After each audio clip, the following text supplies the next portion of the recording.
Today we're going to talk about preoperative medications in Chapter 13. Before surgery, the patient fills out a questionnaire and meets with an anesthesia provider to evaluate and gather pertinent information to determine their best anesthetic plan. Here is an example of a pre-op patient questionnaire with their name, age, weight, height, and prior operations, and if they had any issues with anesthesia in the past or any difficulty moving their head or neck. The anesthesia provider reviews the patient's medical records, past physical exams, past testing images like a chest x-ray or an EKG, and their patient interview to help determine their plan. A discussion of the surgical procedure and medications are discussed, including any current, herbal, over-the-counter medications, any history of drugs abuse or current use, and any allergies.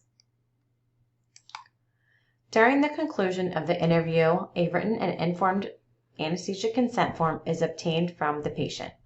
When all necessary information is obtained, the patient's preoperative physical status is classified according to the criteria established by the American Society of Anesthesiologists. The classifications are categorized from P1 to P6.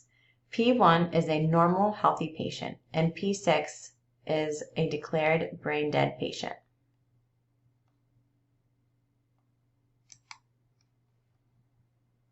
Classification of preoperative medications are listed as sedatives, analgesics, anti-cholinergics, and gastric agents.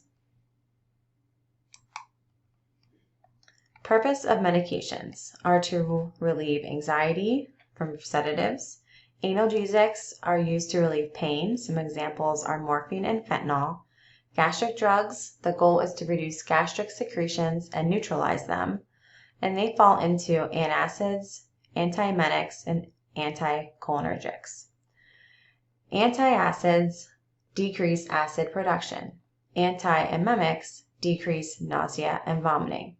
Anti-cholinergics are vagus nerve blockers, and they decrease secretions and increase heart rate. An example of an anticholinergic is atropine. Sedative medications are given preoperatively to reduce anxiety, which most patients have some sort of anxiety before entering the operating room. Common sedatives you might have heard of are Valium, Ativan, or Versed. Sedatives do help our patients relieve their anxiety, but they do produce drowsiness and an amnesic effect.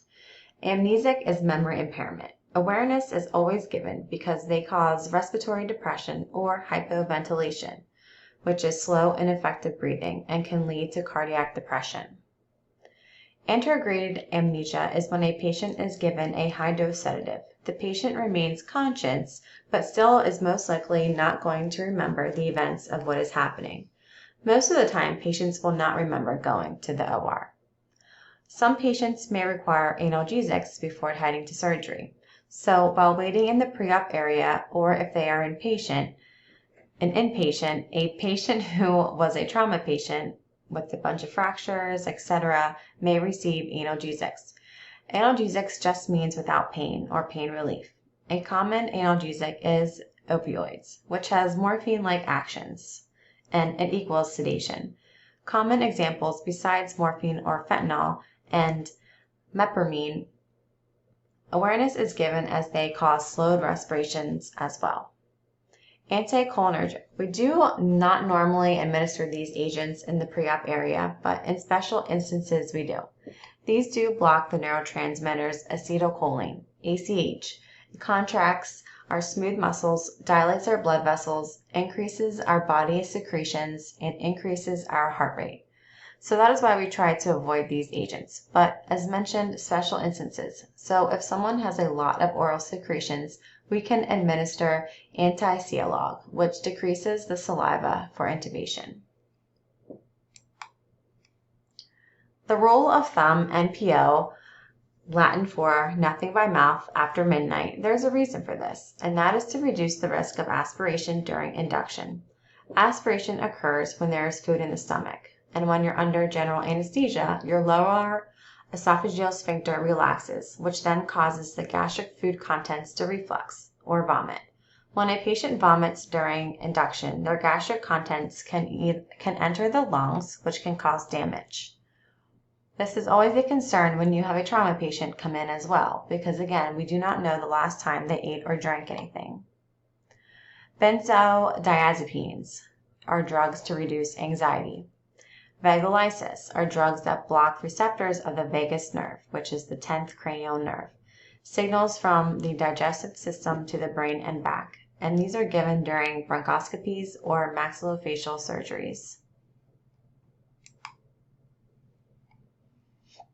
Caregivers of anesthesia. The first one is going to be the anesthesiologist, which is a physician who specializes in anesthesia delivery and the maintenance of the patient's physiologic condition during surgery.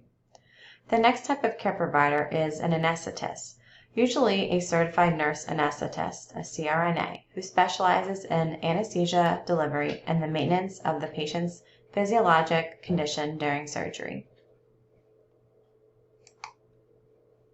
Please be sure to review additional Chapter 13 terms.